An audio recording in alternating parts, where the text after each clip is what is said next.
Good morning students. Class 7th बेटा chapter first कर रहे हैं हम सिविक्स का। एक पार्ट हम पहले इसका कर चुके हैं, आज हम सेकंड पार्ट शुरू कर रहे हैं। हम शुरू कर रहे हैं रिकॉग्नाइजिंग डिग्निटी। अभी तक आपने देखा पढ़ा ओम प्रकाश वाल्मीकि और अंसारी दोनों के साथ कैसे अनइक्वली ट्रीटमेंट होता है। अब देखिए ज़रा, You have understood by now that the caste we are born into, the religion we practice, the class background we come from। अभी तक जो चैप्टर हमने पढ़ा उससे क्या समझ आया है कि लोगों के साथ जो अनइक्वलिटी होती है, असमानता का बिहेव होता है, वो किस कारण होता है, वो किसके कारण होता है, क्लास यानी कि किसी खास जाति के कारण या फिर रिलीजन के कारण या जिसमें हम बोर्न यानी पैदा हुए हैं उसके कारण। ओम प्रकाश वाल्मीकि और अंसारी दोनों के साथ ही अनइक्वली ट्रीटमेंट हुआ। वो किस कारण हुआ था? कास्ट और रिलीजन, दोनों के साथ जो है कास्ट और रिलीजन के बेसिस पर हुआ था। When person are treated unequally their dignity is violated. क्या कहता है बेटा कि जब किसी के साथ अनइक्वलिटी यानी असमानता का बिहेव किया जाए तो उसका जो गरिमा है यानी आत्मसम्मान है उसको ठेस पहुँचती है। और the dignity of both Om Prakash Valmiki and Ansari was violated, क्योंकि दोनों के साथ ही ऐसा हुआ था। अब जो ओम प्रकाश वाल्मीकि उनके साथ क्या हुआ था बेटा? By picking him on and making him sweep the school, उनको सारा स्कूल में उन्हें सारे स्कूल में झाड़ू लगाने के कहा जाता था।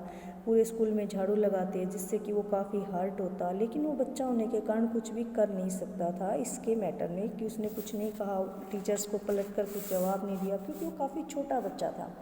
फिर जब उसके फादर ने ये देखा तो उसके फादर को गुस्सा आया और वो अपने बेटे को वहाँ से ले गई। तो इस सब से क्या हुआ, ओम प्रकाश वाल्मीकि भी काफ़ी हर्ट होते हैं, उनकी डिग्निटी यानी सम्मान को ठेस पहुँचती है। फिर उसी तरह से जो अंसारी था, हमने सेकंड जो एग्जाम्पल पढ़ा था, Ansari dignity was also hurt when the person refuse to lease their apartment to them. जब उसको अंसारी को भी जो है लीज यानी कि किराए के ऊपर मकान नहीं मिलता है तब वो भी उसको भी काफ़ी उसके सम्मान को ठेस पहुंचती है। फिर जब प्रॉपर्टी डीलर उसको अपना नाम चेंज करने के लिए बोलता है, when the property dealer suggested that they change their name, it was their dignity or self-respect that made them refuse this suggestion। तो उसके आत्मसम्मान ने उसको ऐसा करने से रोक दिया। तो जैसा कि हमने देखा बेटा ओम प्रकाश और अंसारी दोनों के साथ इस तरह का बिहेवियर नहीं होना चाहिए था, वो इस तरह के बिहेवियर को डिज़र्व नहीं करते थे। नेक्स्ट देखते हैं हम equality in Indian democracy. Indian जो डेमोक्रेसी है उसमें कैसे इक्वलिटी होती है, हम कैसे कह सकते हैं कि इंडियन डेमोक्रेसी में इक्वल ट्रीटमेंट होता है। क्या कहता है, the Indian constitution recognise every person as equal. जो भारत का संविधान है, कॉन्स्टिट्यूशन है, वो सभी को इक्वल मानता है। This means that every individual in the country including male female person from all caste religion tribes educational economic background are recognise as equal. किसी भी क्या कहता है, चाहे पुरुष हो स्त्री हो, किसी धर्म का हो जाति का हो, जो भी उसने एजुकेशन ले रखी हो, जैसा भी उसका इकोनॉमिकली स्ट्रक्चर रहा हो, गरीब है अमीर है, जो भी सब के सब जो है इक्वल यानी कि एक समान माने जाते हैं। This is not to say that inequality ceases to exist. इसका मतलब ये नहीं है कि इनइक्वलिटी ख़त्म हो गई है या है ही नहीं है। India the principle but at least in democratic India the principle of the equality of all person is recognized, while earlier no law existed to protect people from discrimination and ill treatment. Now there are several that work to see that people are treated with dignity and equal। यह ख़त्म नहीं हुई है बेटा जो inequality है, कि कम से कम भारत के संविधान में सब व्यक्तियों को समान ये सब तो बना दिया, रूल बना दिया। जहाँ पहले लोगों के साथ जो भी डिस्क्रिमिनेशन होता था उसके लिए कोई लॉ होता ही नहीं था। जो भी डिस्क्रिमिनेशन हो रहा है उसको ठीक करने के लिए कोई भी लॉ होता ही नहीं था। फिर क्या कहता है कि this recognition of equality includes some of the following provision of the constitution। First that every person is equal before the law। इसका फर्स्ट पॉइंट कहता है कि कानून की नज़र में हर एक व्यक्ति जो है बराबर है। क्या मतलब है इसका, कि हर व्यक्ति चाहे वो देश का राष्ट्रपति हो, या डोमेस्टिक वर्क यानी घरेलू काम करने वाली वर्कर, यानी जैसी कांता की तुमने स्टोरी पढ़ी थी, कोई कांता जैसी हो। Has to obey the same law, सभी को एक समान कानून का पालन करना होता है, एक समान कानून मानना होता है। उसके बाद है second, no person can be discriminated against on the basis, किसी भी व्यक्ति के साथ ऐसा भेदभाव नहीं किया जाएगा। किस तरह का, कि किसके बेसिस के ऊपर, रिलीजन, रेस, कास्ट, प्लेस और बर्थ, और वेदर दे आर फीमेल और मेल, उसके धर्म के, जाति के, जो उसका वंश है या उसने जहाँ जन्म लिया है, इस तरह का डिस्क्रिमिनेशन उसके साथ नहीं किया जाएगा। सेकंड पॉइंट हो गया बेटा। थर्ड क्या कहता है, every person has access to all public place including playground, hotel, shop, market, सभी लोगों की पहुंच जितने भी पब्लिक प्लेस हैं उन सभी में ही होगी, चाहे वो कोई भी जगह है, आप कहीं पर भी जा सकते हो, चाहे वो कोई शॉपिंग मॉल है, कोई थिएटर है, प्लेग्राउंड है, कहीं पर भी आप आराम से आ जा सकते हो। All person can use publicly available wells, roads, bathing ghats. Fourth, अब ये क्या कहता है, नंबर 4, हम कहीं पर भी इस तरह से सड़कों पर, कुओं पर नहाने के लिए या कहीं पर भी किसी तरह भी आ जा सकते हैं, ये कानून बन गया है। उसके बाद क्या कहता है, फोर्थ नंबर पर, अनटचेबिलिटी हैज़ बीन अबोलिश्ड, अब जो छुआछूत थी बेटा उसको ख़त्म कर दिया गया। ये जो तुमने ओम प्रकाश वाल्मीकि की जो कहानी पढ़ी है, ये इसी का एक एग्जाम्पल था कि पहले जो हमारे दलित लोग होते हैं उनको इस तरह के पब्लिक प्लेसेस पर जाने नहीं दिया जाता था, उनके साथ बहुत ज़्यादा डिस्क्रिमिनेशन किया जाता था। तो अब जो है हमारे कानून ने इसको लीगल बना दिया है कि अनटचेबिलिटी जो है बिल्कुल पूरी तरह से ख़त्म कर दी है। The two way in which the government has try to implement the equality that is guaranteed in the constitution is first through law and second through government program of scheme। एक तो हमने लॉ बना दिए, कानून बना दिए, और दूसरा हमने कुछ ऐसे स्कीम्स, योजनाएं, कार्यक्रम बनाए हैं जिससे कि जितने भी समाज के ऐसे लोग हैं सोसाइटी के जिनको डिसएडवांटेज यानी कि कोई फैसिलिटी नहीं मिली है, उनके लिए भी कुछ इस तरह के प्रोग्राम्स बना दिए गए हैं ताकि उनको कोई फैसिलिटी प्रोवाइड की जा सके, उनको सोसाइटी में ऊपर उठाया जा सके। इस तरह के प्रोग्राम्स हमने उसके लिए चलाए हैं। और These schemes are to ensure greater opportunity for people who have not had this in the past। और ये जो स्कीम्स होती हैं, जिन लोगों को पास्ट में अवसर नहीं मिले होते, मौके नहीं मिले होते, उनको और ज़्यादा आगे बढ़ाने के लिए इस तरह की स्कीम्स जो है लेकर आते हैं, गवर्नमेंट इस तरह की स्कीम्स लाती है। One of the step taken by the government include the mid day meal. आपने भी सुना होगा बेटा कि ये मिड डे मील जो दोपहर में खाना मिलता है स्कूल्स में, गवर्नमेंट स्कूल्स में, ये भी उनमें से ही एक स्टेप था। This refer to the programme introduce in all government elementary school to provide children with cooked lunch. ये क्या कहता है कि जितने भी गवर्नमेंट के अंडर स्कूल आते हैं सभी के अंदर बना बनाया खाना जो है बच्चों को स्कूल में ही खिलाया जाता है। Tamil Nadu was the first state in India to introduce this scheme. क्या कहता है बेटा, तमिलनाडु जो है पहला अपना स्टेट था भारत का जिसने इस स्कीम को इंट्रोड्यूस किया। And in 2001 the Supreme Court asked all state government to begin this program in their school within 6 months। और जब ये देखा कि काफ़ी सक्सेस रहा, गरीब जो परिवार से बच्चे आते थे वो जो है स्कूल में कंटिन्यू आने लगे, एटलीस्ट इसीलिए आने लगे कि भरपेट भोजन मिलता है, और इस प्रोग्राम को काफ़ी सफलता मिली, सक्सेस हुआ। तो उसके बाद सुप्रीम कोर्ट ने जितने भी अदर जो स्टेट थे उन सभी को विदिन 6 मंथ में यानी 6 महीने में इसको लागू करने के निर्देश दे दिए कि इसको इम्प्लीमेंट किया जाए। This programme has had many positive effect. इसके काफ़ी जो पॉजिटिव इफेक्ट थे वो देखने को मिले थे। These include the fact that more poor children have begun enrolling and regularly attending school. अब ज़्यादा बच्चे आने लगे, स्कूल अटेंड करने लगे।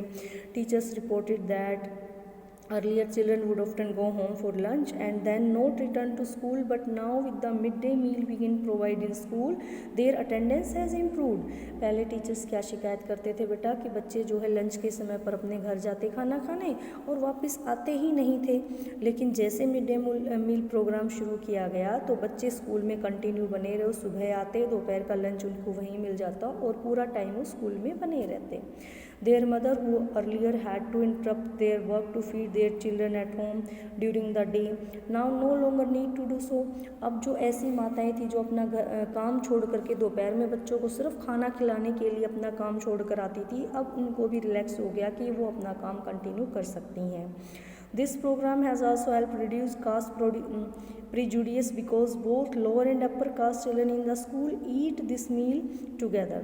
अब जो हमारा जो ये चल रहा था कि पहले से कि निचली जाति ऊंची जाति, अब इसमें भी कुछ कमी आई, जैसे कि जो भी स्कूल में बच्चे आते हैं वो सभी एक साथ बैठकर लंच करते हैं, चाहे वो किसी भी कास्ट से बिलोंग करते हों.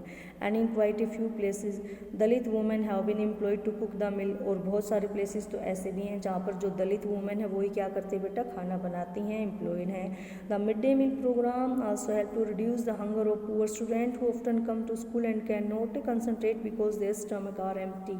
अब ऐसे जो मिड डे मील प्रोग्राम है इसके लिए न सिर्फ स्टूडेंट की उनको पुअर बच्चों की जो है भूख खत्म हुई, खाना प्रॉपर मिला, बल्कि अब वो अपना जो कंसंट्रेशन है वो पढ़ाई में लगा देते थे, जो पहले वो किस कारण नहीं लगा पाते थे, क्योंकि उनका पेट भरा हुआ नहीं होता था. When government program play an important role in increasing inequality of opportunity, there is much that still need to be done.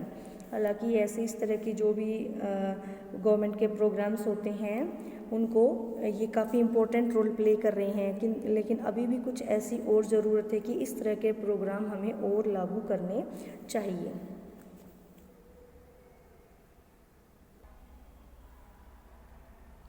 In programmes ने बेटा, जैसे कि हम पढ़ रहे थे, इन प्रोग्राम्स ने काफ़ी हेल्प की है जो इनइक्वलिटी है उसको रिड्यूस करने की. बट फिर भी क्या कहता है, even today there are several schools in the country in which Dalit children like Om Prakash Valmiki discriminated against and treated unequally.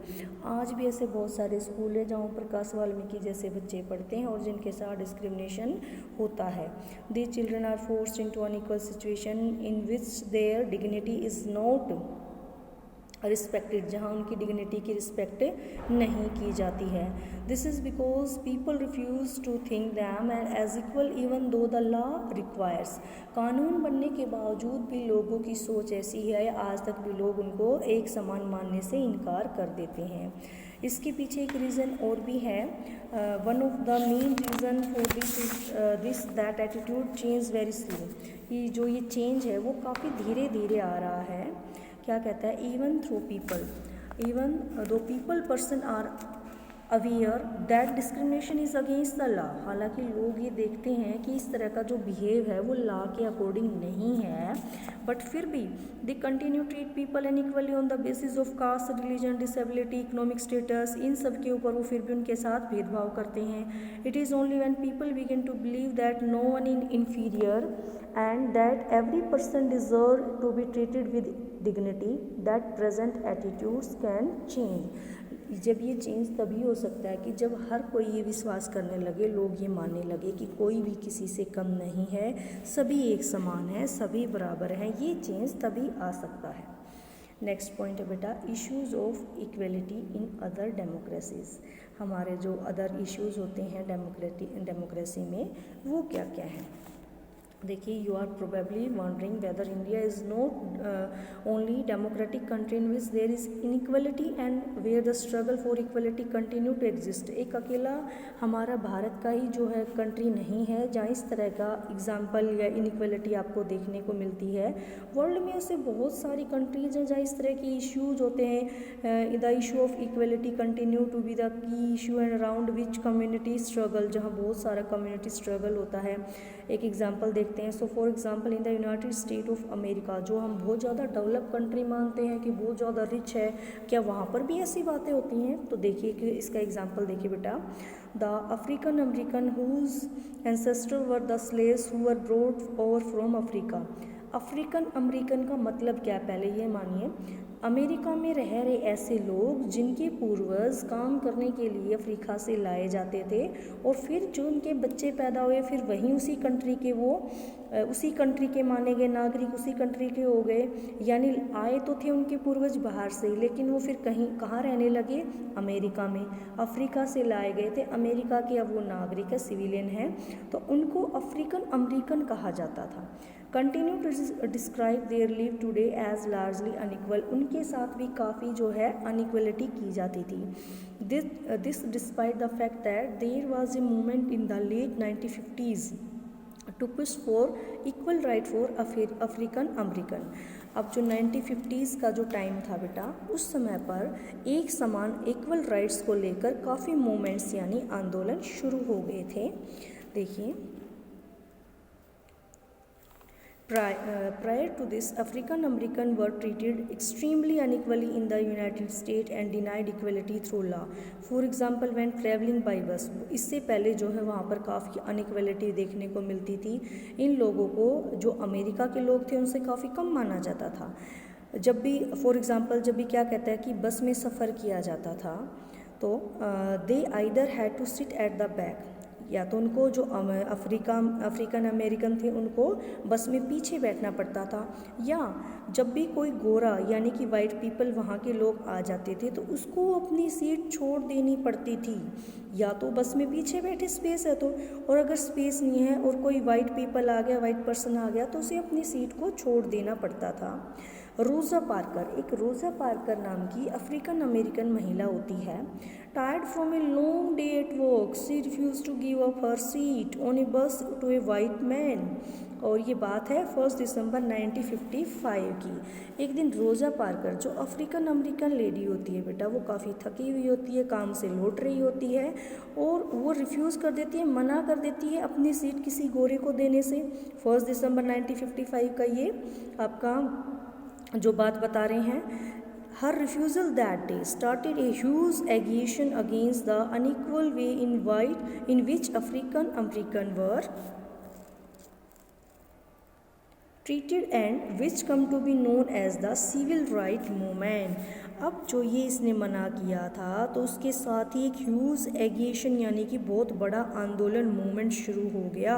किसको लेकर? सिविल राइट मूवमेंट्स को लेकर। सिविल राइट मूवमेंट्स यानी कि जो नागरिक अधिकार आंदोलन है वो कहलाया, उसको शुरू कर दिया। और द सिविल, जितने भी बाकी जो अदर लोग थे बेटा अफ्रीकन अमेरिकन, वो भी इनके साथ आ गए थे। The civil right act 1964 prohibited discrimination on the basis of race, religion और national origin। अब जो सिविल राइट मूवमेंट है वो देखो 1955 की बात थी और उसके बाद कंटिन्यू इन लोगों ने मूवमेंट किए हैं। तब जाकर 1964 में civil right movement, civil act आया है। 1964 में एक्ट आया है जो क्या कहता है कि किसी भी जो अफ्रीकन अमेरिकन जो भी हैं यहाँ के रहने वाले हैं उन लोगों के साथ डिस्क्रिमिनेशन नहीं किया जाएगा, चाहे वो किसी भी कास्ट से हों, किसी भी रेस यानी नस्ल से हों, किसी भी रिलीजन से हों।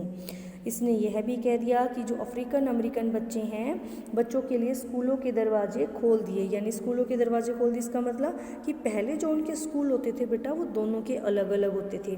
अफ्रीकन अमेरिकन है तो उनका अलग स्कूल, वाइट पीपल या ओरिजिनल जो अमेरिका के हैं उनका अलग स्कूल। उनके लिए जो अलग स्कूल था वो अब नहीं था, सबके लिए एक समान। इसके इतना होने के बाद भी जो अफ्रीकन अमेरिकन लोग हैं वो काफ़ी गरीब हैं। ज़्यादातर जो अफ्रीकन अमेरिकन लोग हैं वो अपने बच्चों को सरकारी स्कूलों में ही पढ़ाते हैं जहाँ फैसिलिटीज़ काफ़ी कम होती हैं और जो टीचर्स होते हैं वो भी जो ज़्यादा जो उसकी अटेंडिंग होती है टीचर्स की वो भी ज़्यादा किसकी तरफ ध्यान देते हैं बेटा, जो वाइट लोगों के वाइट स्टूडेंट होते हैं उनकी तरफ वो ज़्यादा ध्यान देते हैं। यानी इतना सब होने के बाद भी वहाँ पर भी हम क्या देखते हैं क्या कि जो who either go to private school, क्या कहता है कि जहाँ